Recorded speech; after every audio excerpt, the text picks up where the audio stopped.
Look. So we got our sealant down there. We got our one row of thread. Now we need a second row. Okay. So that goes into there. Now we're going to do this again. By this time, we need two on the same side. So we get a second row here inside, parallel to the first one. The nice thing about it is once this stuff starts to tack up, the thread sticks better.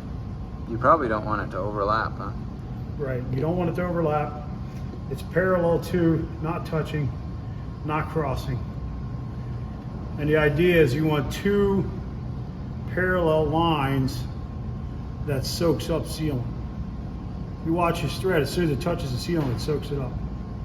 And that's what you're trying to do. And does the service letter tell you to do this? Service instruction right there, it tells you exactly what to do. 1125. That's this one here. Okay, sounds like they got it fired up when they tested it. What's the point of doing this again? This is the seal. Okay. The thread soaks up the sealant and creates a tighter seal. Now, of course, it moved on me a whole bunch.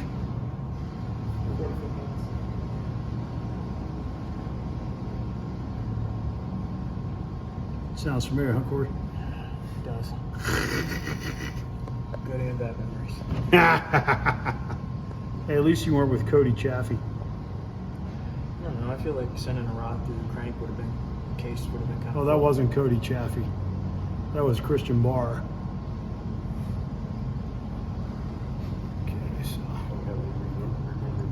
Yeah, I was just thinking that. See, now I made a mistake there by leaving the thread on the roll, because when I tried to get it off, it messed me up. So now I got to go back and fix it yet again. Okay, so that's, come on, seriously? Of course it's seriously.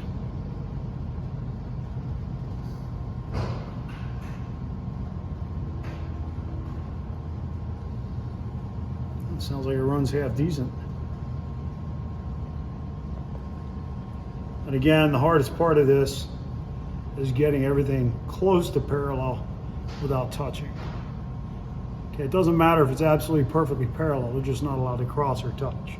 So I have a spot here where they're touching. So now we grab our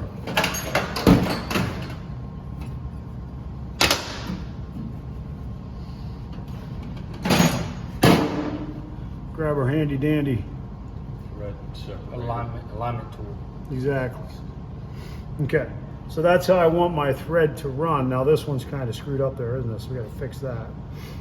Okay, I want it to be on the metal, separated, not in the hole, all the way down. Okay, same thing top and bottom. Okay, so 90 degree in, 90 degree out. Now, since you guys had already started the sealing, I'm going to make you do the thread yourself. So I'll take the thread out, but you guys got to do it. Okay?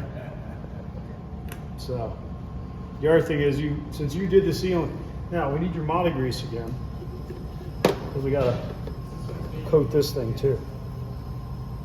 Okay? That's your thrust surface. Only the front one. Yep. There's a super.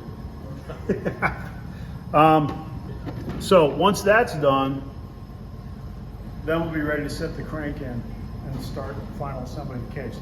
There's one other factor we have to deal with. Now, don't all disappear yet. There's one more thing we have to address. Because if you disappear now, you're going to miss some steps. Get back over here. We're going to go that way. And that way.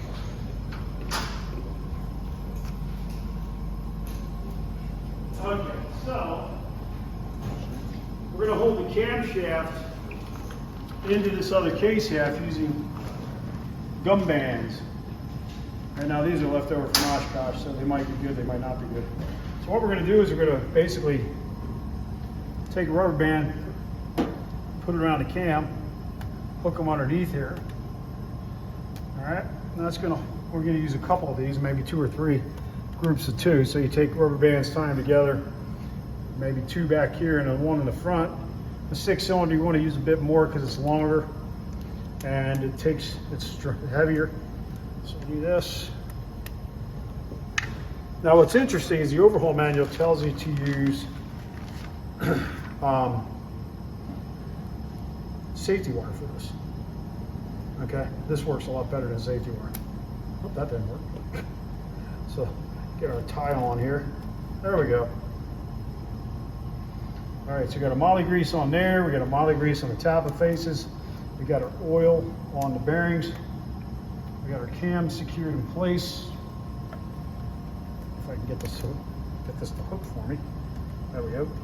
So now once our crank is sitting in place, we're ready to put these together. So you guys are going to finish up the thread, and then everybody else is going to do the same thing, and then we'll demonstrate proper assembly of the crank and set it in place. When do these go on? Okay. So there you go. There's that. Now the rest of you, the fixture, I only have one of them. So what we're going to do is we're going to use 2x4s, pieces of wood. So under each table should be a whole bunch of wood. Okay. So let's grab stacks of